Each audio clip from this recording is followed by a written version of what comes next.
যদি হঠাৎ করে পাকিস্তানের মাথা নষ্ট হয়ে যায় এবং তারা গ্রেটার পাকিস্তান তৈরি করতে চায় তাহলে কি হবে?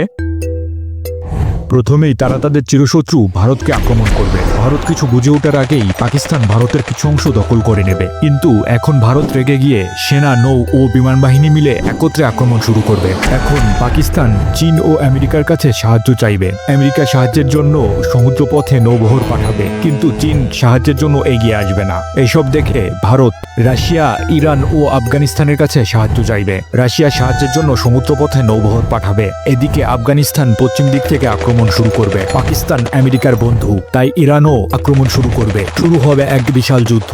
এতক্ষণে আমেরিকা তার নৌবাহিনী নিয়ে পাকিস্তান পৌঁছে পাকিস্তানের পক্ষে যুদ্ধ শুরু করবে। এদিকে রাশিয়ার নৌবাহিনী পিছন দিক থেকে সমুদ্রপথ ঘিরে ফেলে আমেরিকার নৌবাহিনীর উপর আক্রমণ শুরু করবে। ইরান, রাশিয়া, ভারত ও আফগানিস্তানের তীব্র আক্রমণের সামনে টিকতে না পেরে পাকিস্তান ও আমেরিকা পরাজিত হবে।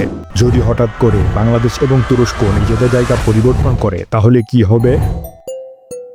বাংলাদেশ চাইবে দখলদারদের কাছ থেকে ফিলিস্তিনকে মুক্ত করার, তাই তারা সমুদ্রপথে ইসরায়েলে হামলা করবে। কিন্তু ইসরায়েলের সেনাবাহিনীর প্রতিরোধের মুখে বাংলাদেশ পিছনে ফিরতে বাধ্য হবে। এবার বাংলাদেশ আরো শক্তিশালী আক্রমণের জন্য চাইবে মুসলিম জোট তৈরি করতে। তাই তারা ইরান, ইরাক সহ মধ্যপ্রাচ্যের সকল মুসলিম দেশগুলোকে একজোট হওয়ার জন্য আমন্ত্রণ জানাবে। ইরান, সৌদি আরব, লেবানন এই প্রস্তাবের সাথে সাথে রাজি হয়ে যাবে, কিন্তু ইরাক, জর্ডান, সিরিয়া রাজি হবে না। তাই বাংলাদেশ সিরিয়া আক্রমণ করে দখল করবে।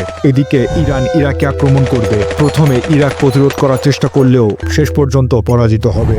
এখন বাংলাদেশ, ইরান ও সৌদি আরব একত্রে জর্ডান আক্রমণ করবে। এসব দেখে ইসরায়েল জর্ডানকে সাহায্যের জন্য এগিয়ে আসবে, কিন্তু তিন দিকের আক্রমণের ফলে তারা পিছনে ফিরতে বাধ্য হবে। এখন ইসরায়েল আমেরিকা ও ন্যাটোর কাছে সাহায্য চাইবে। শুরু হবে এক বিশাল যুদ্ধ, কিন্তু মুসলিম জোট ন্যাটোর প্রতিরোধের মুখে পড়বে। তাই ইরানের বন্ধুরাষ্ট্র রাশিয়ার কাছে সাহায্য চাইবে। রাশিয়া সাহায্যের জন্য এগিয়ে আসবে। এবার মুসলিম জোট ও রাশিয়ার আক্রমণের সামনে আমেরিকা, ন্যাটো ও ইসরায়েল আর টিকতে না পেরে পিছনে ফিরতে বাধ্য হবে।